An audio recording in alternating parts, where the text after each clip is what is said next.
Hello students, कैसे हैं आप सभी लोग। उम्मीद है आप लोग बहुत अच्छे होंगे। माय नेम इज़ आशीष गिरी। आज के इस वीडियो के अंदर हम डिस्कस करेंगे राइजोपस फंजाई के बारे में। इस वीडियो के अंदर हम डिस्कस करेंगे राइजोपस फंजाई के सिस्टमेटिक पोजीशन के बारे में, हैबिट एंड अक्रेंस के बारे में, वेजिटेटिव स्ट्रक्चर के बारे में और इसके माइसीलियम की डायग्राम के बारे में, और फाइनली हम डिस्कस करेंगे राइजोपस फंजाई के अंदर किन किन मेथड्स के द्वारा रिप्रोडक्शन होता है।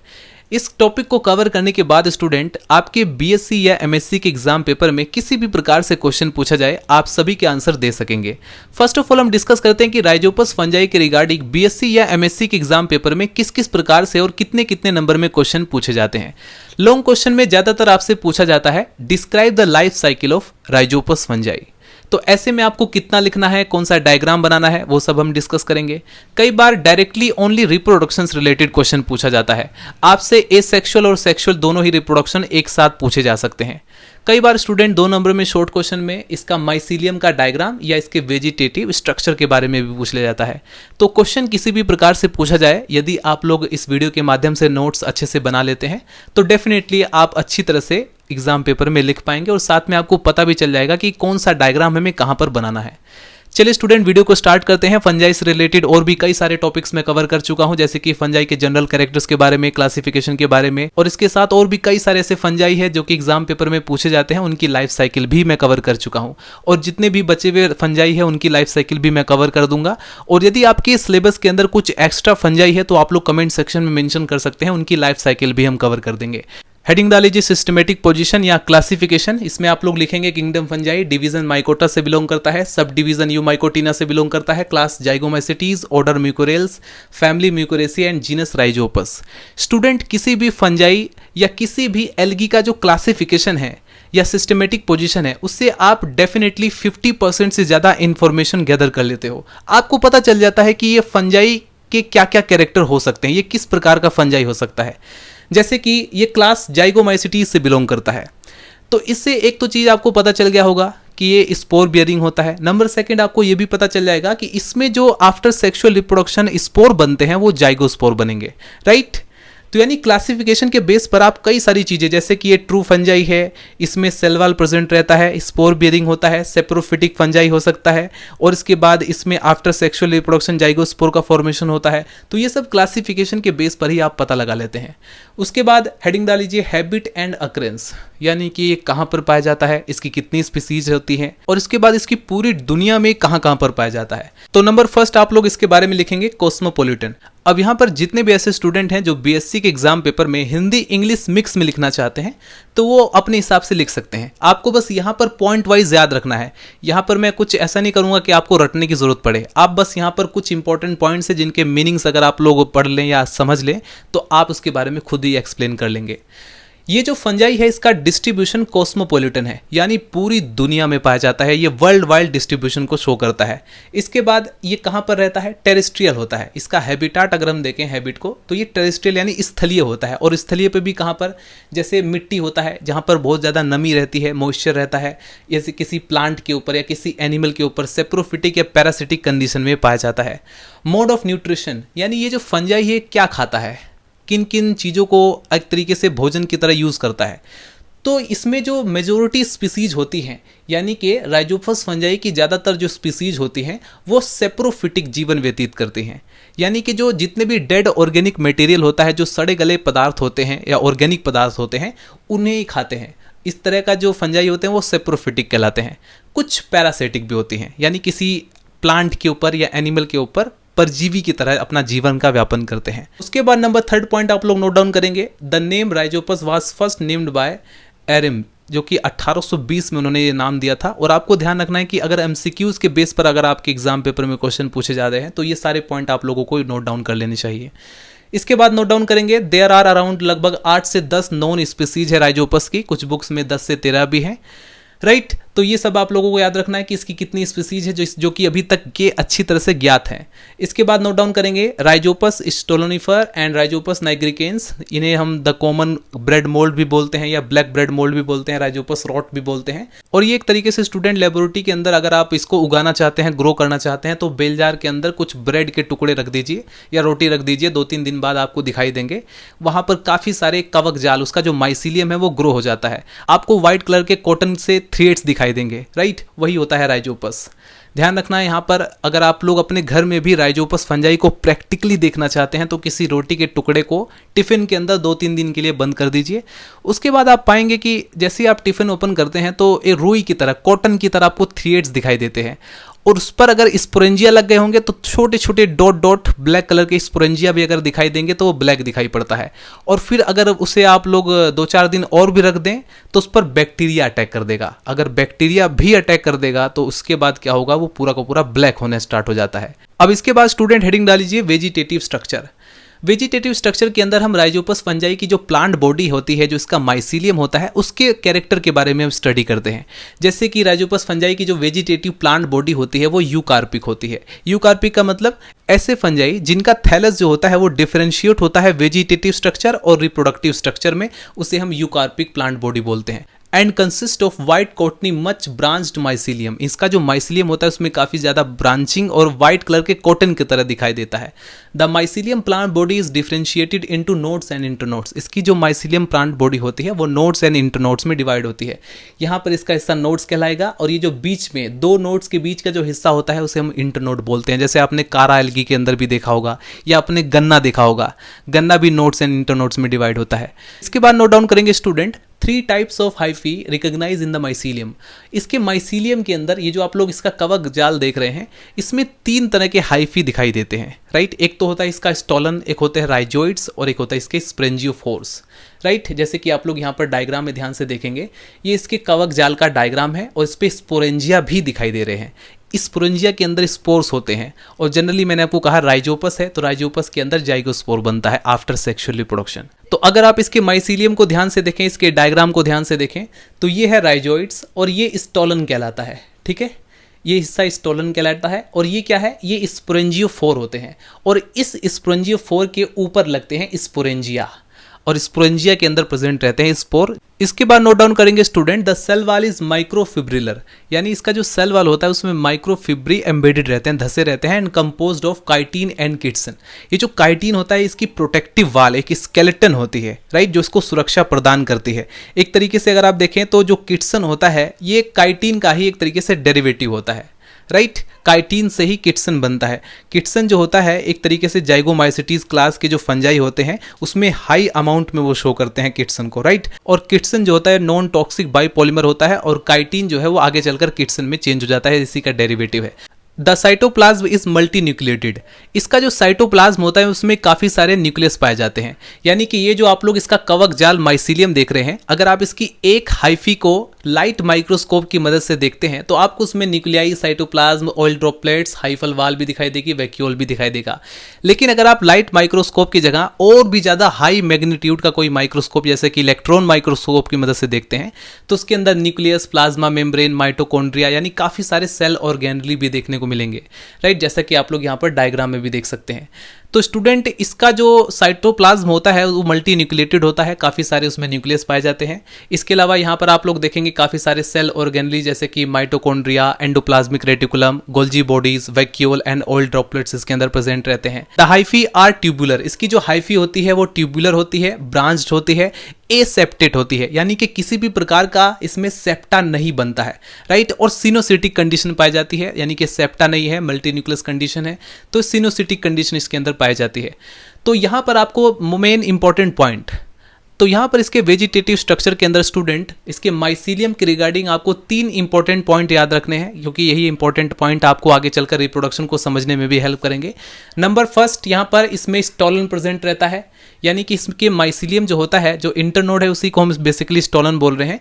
ये एक तरीके से एरियल होता है, यानी कि सब्सटेंस के अंदर नहीं होता, ऊपर ही होता है, एरियल होता है एंड ग्रो हॉरिजेंटली।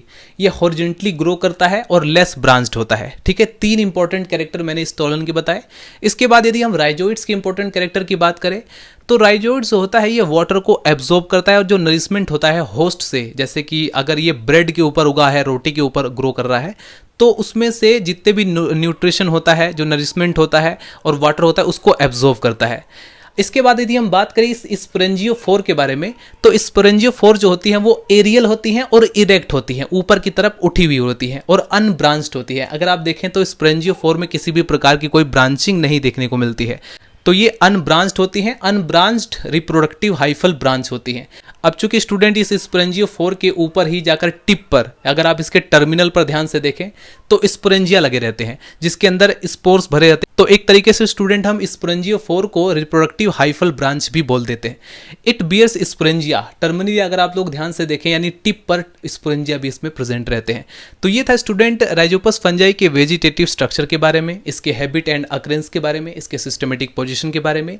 और ये आपने जो डायग्राम देखा, ये बेसिकली तीनों के तीनों डायग्राम एक बार फिर से मैं रिपीट कर देता हूं।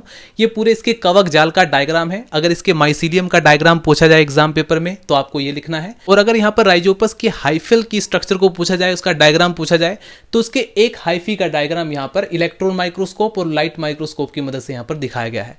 इलेक्ट्रॉन माइक्रोस्कोप के अंदर इसके सेल ऑर्गेनेली भी यानी और भी ज्यादा डिटेल स्ट्रक्चर देखने को मिलती है। चलिए स्टूडेंट डिस्कस करते हैं राइजोपस फंजाई के अंदर रिप्रोडक्शन के बारे में। राइजोपस फंजाई के अंदर तीनों मेथड से रिप्रोडक्शन देखने को मिलता है, वेजिटेटिव रिप्रोडक्शन, एसेक्सुअल रिप्रोडक्शन और सेक्सुअल रिप्रोडक्शन। एग्जाम पेपर में एसेक्सुअल रिप्रोडक्शन कई बार पूछा गया है, कई बार सेक्सुअल रिप्रोडक्शन भी पूछा गया है, कई बार दोनों एक साथ लॉन्ग क्वेश्चन में पूछा जाता है। ये जो आप लोग डायग्राम देख रहे हैं ये एसेक्सुअल रिप्रोडक्शन का डायग्राम है और ये मोस्ट इंपॉर्टेंट है। एग्जाम पेपर की रिटन कॉपी में आपको यही डायग्राम बनाना होगा, इसलिए इस डायग्राम की अच्छे से प्रैक्टिस कर लीजिए। अभी हम डिस्कस करेंगे सबसे पहले वेजिटेटिव रिप्रोडक्शन, उसके बाद एसेक्सुअल रिप्रोडक्शन। स्टूडेंट यहां पर आप लोग ध्यान रखिए, जितने भी ऐसे स्टूडेंट हैं जो कि हिंदी इंग्लिश मिक्स में एग्जाम दे रहे हैं, वो लोग जैसे मैं बोलूंगा उसी के हिसाब से आपको नोट्स बनाना है। और जितने भी स्टूडेंट ऐसे हैं जो कि इंग्लिश में एग्जाम दे रहे हैं, उनके लिए ये जो 6 पॉइंट मैंने मेंशन किए हैं एसेक्सुअल रिप्रोडक्शन के रिगार्डिंग, यही पॉइंट आपको एग्जाम पेपर में लिखना है। ये आपको आसानी से याद हो जाएंगे और यही आपको एग्जाम पेपर की रिटन कॉपी में मेंशन करना है। चलिए स्टूडेंट स्टार्ट करते हैं। राइजोपस में तीनों मेथड से रिप्रोडक्शन देखने को मिलता है। पहला है वेजिटेटिव रिप्रोडक्शन। वेजिटेटिव रिप्रोडक्शन के अंदर स्टूडेंट आप लोग लिखेंगे it take place by fragmentation. Rhizopus fungi के अंदर जो वेजिटेटिव रिप्रोडक्शन होता है वो फ्रेगमेंटेशन की मदद से होता है। फ्रेगमेंटेशन का मतलब जैसे इनका माइसीलियम है, अगर उसका कोई भी हाइफी अगर टूट जाता है, ब्रेक हो जाता है और ब्रेक कर सेपरेट हो जाता है, तो वो जो सेपरेट हुआ पोर्शन है वो एक नया माइसीलियम ग्रो करने की कैपेसिटी रखता है। राइट, तो लिखेंगे it take place by fragmentation due to accidental breakage, यानी एक्सीडेंटली अगर कोई हाइफी टूट जाता है, the stolon may break up into 2 or more small units. इनका जो स्टोलन होता है, जो कि मैंने आपको डायग्राम में भी दिखाया था, अगर वो 1 या 2 यूनिट्स में टूट जाता है, टूटने के बाद वो एक नया माइसीलियम ग्रो कर लेगा। Right, each unit is capable of growing as mother mycelium, यानी अलग होने वाली जो भी यूनिट है वो अलग होकर के एक मदर माइसीलियम का काम करती है, यानी कि एक और माइसीलियम बना लेती है। तो इस प्रकार से राइजोपस फंजाई के अंदर होता है वेजिटेटिव रिप्रोडक्शन। अब हम बात करते हैं स्टूडेंट एसेक्सुअल रिप्रोडक्शन के बारे में। राइजोपस फंजाई के अंदर एसेक्सुअल रिप्रोडक्शन 2 प्रकार के स्पोर फॉर्मेशन के द्वारा होता है। Number first by chlamydospores, number second by sporangiospores. अब ये जो क्लेमाइडोस्पोर्स होते हैं ये अनफेवरेबल कंडीशंस में बनते हैं, जिस समय फंजाई के लिए बिल्कुल भी न्यूट्रिशन अवेलेबल नहीं है, परिस्थितियां बिल्कुल अनुकूल नहीं है, यानी कि विपरीत कंडीशन है। तो ऐसी कंडीशन में ये जो हमारा राइजोपस फंजाई है ये क्लेमाइडोस्पोर्स की मदद से एसेक्सुअल रिप्रोडक्शन करता है। तो इसके बारे में आपको लिखना है, हेडिंग डाल लीजिए by chlamydospores. During unfavourable condition, यानी जब परिस्थितियां बिल्कुल विपरीत होती हैं, अनुकूल नहीं होती हैं, थिक वाल यानी कि एक मोटी वाल वाला, न्यूट्रिशन रिच यानी जिसके अंदर काफी ज्यादा न्यूट्रिशन अवेलेबल हो, intercalary mycelium segments arise by septation of mycelium, यानी माइसीलियम के अंदर सेप्टेशन होती है जिसके द्वारा ये इस तरह का एक तरीके से थिक वाल वाला और न्यूट्रिशन रिच इंटरकैलरी जो सेगमेंट्स होता है वो अराइज होता है, वो उत्पन्न होता है। टर्म्ड एज क्लेमाइडोस्पोर्स, जिसे हम बोलते हैं क्लेमाइडोस्पोर्स। यानी कि अगर मैं आपसे पूछूं कि ये जो क्लेमाइडोस्पोर्स होते हैं इसके क्या प्रॉपर्टी है, तो आप कहेंगे एक तरीके से ये थिक वाल वाले होते हैं, यानी कि मोटी भित्ति वाले होते हैं, जो कि इनके विपरीत कंडीशन में इनकी सुरक्षा करते हैं, प्रोटेक्टिव वाल का फॉर्मेशन होता है। और इसके बाद इनके अंदर न्यूट्रिशन रिच, यानी कि एक तरीके से खाने पीने का पूरा सामान उसी वाल के अंदर मौजूद है। इंटरकैलरी माइसीलियम सेगमेंट्स होते हैं ये, राइट, जिसे हम कहते हैं chlamydospores. They get separate from each other, ये जो है आपस में अलग हो जाते हैं when the connecting mycelium ड्राइज up, जिस समय इनका जो माइसीलियम है, जो कनेक्टिंग माइसीलियम है, वो पूरा का पूरा ड्राई हो जाता है, यानी कि सूख जाता है, परिस्थितियां बिल्कुल विपरीत हो जाती हैं। मैंने आपको कहा अनफेवरेबल कंडीशन होता है। तो ड्राई होने के बाद ये आपस में सेपरेट हो जाती हैं with the onset of favourable condition. जैसे ही फेवरेबल कंडीशन आ जाती है द क्लेमाइडोस्पोर जर्मिनेट, यानी कि ये जो क्लेमाइडोस्पोर्स होते हैं ये इनमें जर्मिनेशन स्टार्ट हो जाता है, जर्म ट्यूब बनती है and give rise to new mycelium, यानी कि एक नया माइसीलियम बन जाता है। तो ये हमने देखा स्टूडेंट क्लेमाइडोस्पोर्स के द्वारा कैसे राइजोपस में एसेक्सुअल रिप्रोडक्शन होता है, राइट। अब हम देखते हैं स्टूडेंट स्पोरेंजियोफोर फॉर्मेशन के द्वारा कैसे राइजोपस फंजाई में एसेक्सुअल रिप्रोडक्शन होता है। तो ध्यान से देखिए स्टूडेंट इस डायग्राम को, इस डायग्राम की मदद से समझते हैं कि कैसे राइजोपस फंजाई के अंदर स्पोरेंजियोफोर फॉर्मेशन के द्वारा एसेक्सुअल रिप्रोडक्शन होता है। डायग्राम की मदद से समझने के बाद स्टूडेंट आप लोग ये जो लिखा हुआ है इसको आप अच्छी तरह से नोट डाउन कर लेंगे, ये काफी मोस्ट इंपॉर्टेंट है और ये आसानी से आपको याद भी हो जाएगा। 6 पॉइंट यहाँ पर मैंने मेंशन किए हैं। सबसे पहले आपको ध्यान से ये समझना है, क्योंकि मैं ऑलरेडी माइसीलियम की स्ट्रक्चर आपको समझा चुका हूं। तो ये हमारा माइसीलियम है और इसमें जो इरेक्ट ब्रांच होती है, ऊपर की तरफ उठी हुई ब्रांच, जिसे हम बोलते हैं स्पोरेंजियोफोर। यहाँ पर काफी सारे ऐसे स्टूडेंट हैं जो कि कंफ्यूज हो जाते हैं कि स्पोरेंजियोफोर क्या होता है, स्पोरेंजियम क्या होती है, स्पोरेंजियम वाल क्या होती है, या स्पोरेंजियोस्पोर्स क्या होते हैं। तो वो सारी चीजें, वो जो सारा कॉन्सेप्ट है वो भी अब आपका क्लियर हो जाएगा। देखिए सबसे पहले जो माइसीलियम होता है, माइसीलियम के कुछ हाइफी जो होते हैं वो एरियली ग्रो करते हैं, ठीक है, इरेक्ट होकर के ऊपर की कंडीशन में, जैसे कि आप लोग डायग्राम में भी देख रहे हैं, वो ग्रो करते हैं, जिन्हें कहा जाता है स्पोरेंजियोफोर, राइट। अब ये जो स्पोरेंजियोफोर होता है इसमें धीरे धीरे जो प्रोटोप्लाज्म है वो बिल्कुल जो इसका टिप वाला पार्ट होता है, जो इसका टर्मिनल पार्ट, जैसे कि आप लोग डायग्राम में देखेंगे, ऊपर वाला जो टर्मिनल पार्ट है उसमें काफी ज्यादा जो साइटोप्लाज्म है वो इकट्ठा हो जाता है। साइटोप्लाज्म इकट्ठा होने की वजह से स्टूडेंट इसका जो ऊपर वाला भाग है, जो एपिकल पोर्शन है, वो धीरे धीरे फूलने लगता है, उसमें स्वेलिंग हो जाती है। अब ये जो यंग स्पोरेंजियम होते हैं स्टूडेंट, इसमें जो प्रोटोप्लाज्म होता है ये बिल्कुल एपिकल पोर्शंस में इकट्ठा हो जाता है। इकट्ठा होने के बाद स्टूडेंट इसका जो प्रोटोप्लाज्म होता है वो 2 भागों में डिवाइड हो जाता है। एक होता है पेरिफेरल प्रोटोप्लाज्म जो कि गाढ़ा हो जाता है, डेंस हो जाता है, और एक सेंटर में प्रोटोप्लाज्म होता है जो कि पतला होता है। ध्यान रहे स्टूडेंट, आपको यहाँ पर ये समझना है कि जो डेंस प्रोटोप्लाज्म है और जो पतले वाला प्रोटोप्लाज्म है उन दोनों में थोड़ा डिफरेंस है। जो डेंस, जो पेरिफेरल जो होता है ये फर्टाइल होता है, जो कि किनारे पर, ऊपर की तरफ जो किनारे पर जो प्रोटोप्लाज्म मौजूद है वो फर्टाइल होता है, और जो पतले वाला जो प्रोटोप्लाज्म होता है वो स्टेराइल होता है, ध्यान रखना। और स्टेराइल वाला जो प्रोटोप्लाज्म है वो कोलुमेला बनाता है, जैसा कि आप लोग ध्यान से देखेंगे ये कोलुमेला प्लाज्म लिखा हुआ है, ये बना लेता है कोलुमेला, राइट। और जो बीच में आपको दिखाई दे रहा है इसे हम बोलेंगे स्पोरोप्लाज्म। यही स्पोरोप्लाज्म आगे चल करके स्पोर का फॉर्मेशन करते हैं, राइट। अभी यहाँ पर क्या हो रहा है, इस समय मैच्योरेशन की स्टेज है, धीरे धीरे डेवलपमेंट हो रहा है। अब इसके बाद क्या होता है स्टूडेंट, ये जो हमारा स्पोरोप्लाज्म है जो कि डेंस होता है, जो कि फर्टाइल होता है, उससे स्पोर का फॉर्मेशन होता है। लेकिन ये जो स्पोर का फॉर्मेशन होता है ये कैसे होता है, सबसे पहले स्पोरोप्लाज्म जो होता है वो बहुत सारे पॉलीगोनल एरियाज में चेंज हो जाते हैं, और हर पॉलीगोनल एरियाज के अंदर 2 से 10 न्यूक्लियाई प्रेजेंट रहता है। अब ये जो पॉलीगोनल एरियाज होते हैं स्टूडेंट, जिनके अंदर 2 से 10 न्यूक्लियाई है, ये आगे चलकर डेवलपमेंट के साथ नॉन मोटाइल स्पोर्स में चेंज हो जाता है, कन्वर्ट हो जाते हैं। अब हम इसे क्या बोलेंगे, अब हम इसे बोलेंगे स्पोरेंजियम। और स्पोरेंजियम के अंदर क्या मौजूद होता है, स्पोर्स, राइट। और ये जो बाहर की तरफ वाल आपको दिखाई दे रही है, जो कि डबल लेयर में आपको दिखाई दे रही है, इसे हम बोलेंगे स्पोरेंजियम वाल, राइट। अब इस डायग्राम के अंदर स्टूडेंट आप लोग ध्यान से देखेंगे तो आपको क्लियरली दिखाई पड़ेगा कि बाहर की तरफ एक स्पोरेंजियम वाल होती है, उसके बाद इसमें काफी सारे स्पोर्स आपको दिखाई देंगे। इसी के बीच में स्टूडेंट काफी सारे वैक्यूल्स भी बन जाते हैं जो कि आपस में कनेक्ट हो जाते हैं। इसके बाद आपको सेंटर में कोल्यूमेला दिखाई देगा।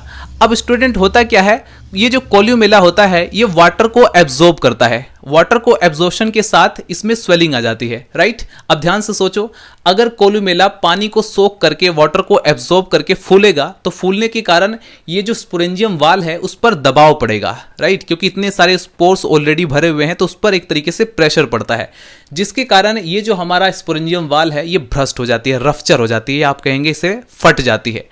तो इस स्पोरेंजियम वाल का फाइनली एक तरीके से डेहिसेंस हो जाता है, फट जाती है, और फटने के बाद ये जो स्पोर्स होते हैं ये फ्री हो जाते हैं, राइट, जिसे हम बोलते हैं स्पोरेंजियोस्पोर्स। अब ये जो स्पोरेंजियोस्पोर्स होते हैं ये जर्मिनेट करके जर्म ट्यूब का फॉर्मेशन करते हैं, और आगे चल करके हर एक स्पोर्स एक नया माइसीलियम बनाता है। तो ये आपने देखा स्टूडेंट राइजोपस फंजाई के अंदर किस प्रकार से स्पोरेंजियोफोर फॉर्मेशन के द्वारा एसेक्सुअल रिप्रोडक्शन होता है। अब यहाँ पर जितने भी ऐसे स्टूडेंट हैं जो कि हिंदी इंग्लिश मिक्स में एग्जाम देते हैं, जैसे जैसे मैंने बोला है जस्ट उसी तरह से आपको लिख करके अपना नोट्स बनाना है।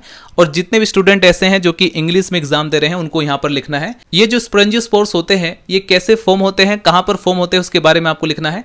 Sporangiospores are form terminally in the sporangia, यानी कि टिप पर टर्मिनली जो है एक तरीके से फॉर्म्ड होते हैं ऑफ एरियल माइसीलियम कोल्ड स्पॉन्जियोस, यानी जो हमारा स्पॉन्जियोस्पोर्स होता है उसके टिप वाले जो एपिकल पार्ट होता है, जो टिप वाला पोर्शन होता है ऊपर वाला, उसमें साइटोप्लाज्म इकट्ठा होने की वजह से धीरे धीरे आपने देखा कि कौन कौन से चेंजेस आते हैं। और देन उसके बाद उसके अंदर एक स्पोरेंजियम बन जाती है और स्पोरेंजियम के अंदर बनते हैं स्पोरेंजियोस्पोर्स।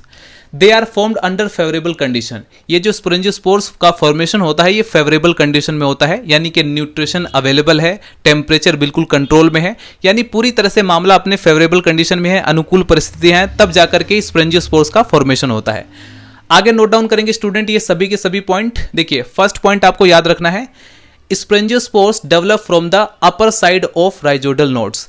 ये जो स्पोरेंजियोस्पोर्स होते हैं ये इरेक्ट ब्रांच, जो इनकी इरेक्ट हाइपी होती है उसी पर फॉर्मेशन होता है इनका, राइट। उसके बाद number second point note down करेंगे, the apical part swells up.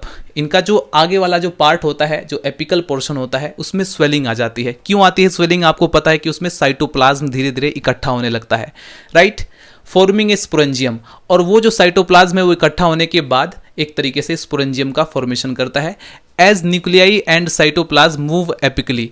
इसके बाद क्या होता है, उसमें जो न्यूक्लियाई होते हैं और जो साइटोप्लाज्म होते हैं उस एपिकल पोर्शन में मूव करते हैं, वहां पर इकट्ठा होने लगते हैं। थर्ड पॉइंट नोट डाउन करेंगे student, the cytoplasm of sporangium. ये जो स्पोरेंजियम का साइटोप्लाज्म होता है differentiate into the denser peripheral region with the more nuclei and the central columella region with fewer nuclei and more vacuoles. मैंने आपको कहा था कि इनका जो साइटोप्लाज्म होता है वो दो भागों में डिवाइड हो जाता है।